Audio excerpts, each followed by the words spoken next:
Hello students of class 11th math बच्चे, जैसे कि आपका चैप्टर नंबर 3 ट्रिग्नोमेट्रिक कॉन्टिन्यूटी में है, जिसमें बेटा हम आपकी एक्सरसाइज 3rd डी जो है वो कर रहे हैं।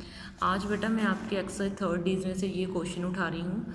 Cosecant 90 degree minus eta minus x sine 90 degree minus eta tan जो है वो आपका बेटा है 90 degree 180 degree plus eta is equal to sine 90 degree plus Etah.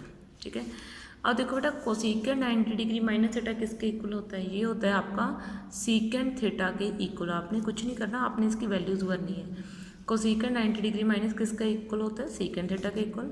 Minus cos sign 90 degree minus theta आपका किसके इक्वल हो जाएगा? कोस थीटा के इक्वल हो जाएगा।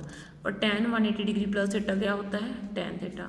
और साइन 90 डिग्री प्लस थीटा आपका क्या होता है? Cos theta. ठीक है, तो मैंने इस तरीके से सारी की सारी टी रेशियोज डाल देनी है। ये सीकेंड theta minus x cos theta. क्या आप टैन थीटा को अब खोल सकते हो? कैसे? Sine theta upon cos theta में खोल दो। ठीक है, तो ये आपका कुछ रह गया यहाँ पे, कोस थीटा से कोस थीटा कैंसिल हो जाएगा और ये आपका बच गया secant theta minus x sine theta is equal to cos theta. ये कुछ इस तरीके से आपका रह गया, secant theta minus x sine theta is equal to cos theta. उसके बाद आपने क्या करना है, एक्स साइन थीटा को आपने इधर लिख लिया और ये आपका बन गया secant theta minus cos theta. ठीक है, ये तो आपको पता ही होगा, बड़ा बेसिक सा स्टेप है। एक्स साइन थीटा बेटे, उसके बाद मैंने सेकेंड थीटा को खोल दिया 1 upon cos theta minus cos theta में, और ये आपका बन जाएगा 1 minus cos square theta upon cos theta, और ये आपका एक्स साइन थीटा। ओके बेटा, उसके बाद देखो बेटा साइन थीटा, ये जो एक्स है साइन थीटा है, इसको वैसे पड़ा रहने दो। 1 माइनस साइन स्क्वायर थीटा क्या बन जाएगा आपका? Sorry, 1 minus cos square theta क्या बन जाएगा? Sine square theta. और नीचे क्या आपका? कोस थीटा।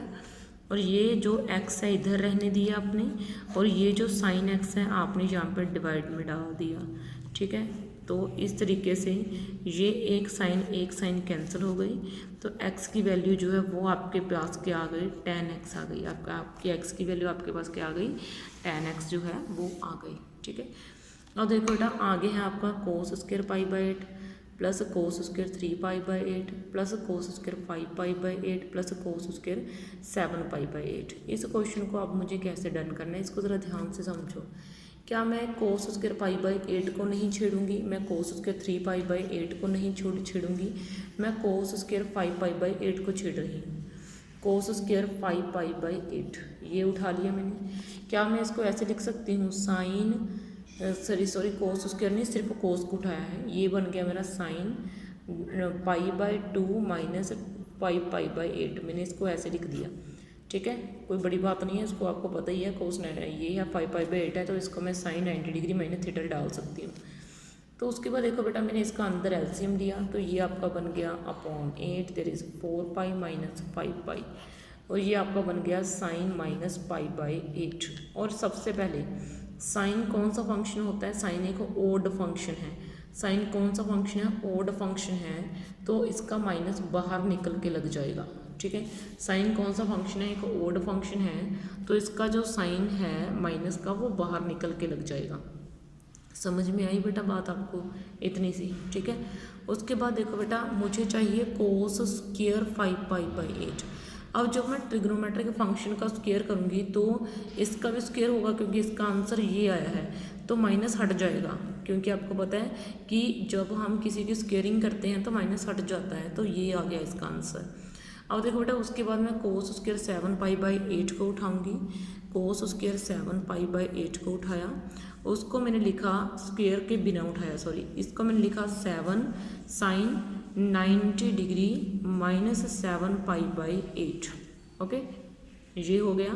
उसके बाद बेटा मुझे इसका एलसीएम चाहिए, ये हो गया 4 पाई माइनस 7 पाई, तो ये आपका हो गया साइन माइनस 3 पाई बाई 8। ठीक है, इसका भी नेगेटिव बाहर निकल गया, साइन 3 पाई बाई 8। इसका भी जब मैं स्क्वायर करूँगी कोस स्क्वायर 7 पाई बाई 8, तो यहाँ से नेगेटिव हट जाएगा और ऊपर स्क्वायर आ जाएगा।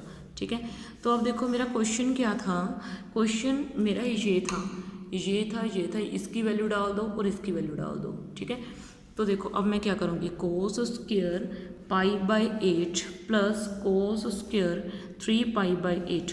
अब जब मुझे कोस स्क्वायर 5π/8 की वैल्यू निकालनी है तो ये आ जाएगा साइन स्क्वायर π/8, और कोस स्क्वायर 7π/8 की वैल्यू क्या आ रही है, साइन स्क्वायर 3π/8 आ रही है।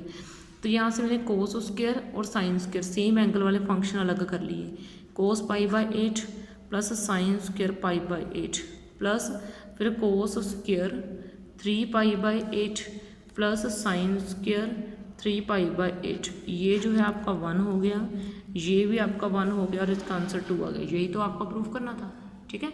ओके बेटा, थैंक यू। तो इस वीडियो में आपके लिए इतना ही, और इसके साथ ही आपकी एक्सरसाइज डन हो चुकी है। ओके बेटा, ओके।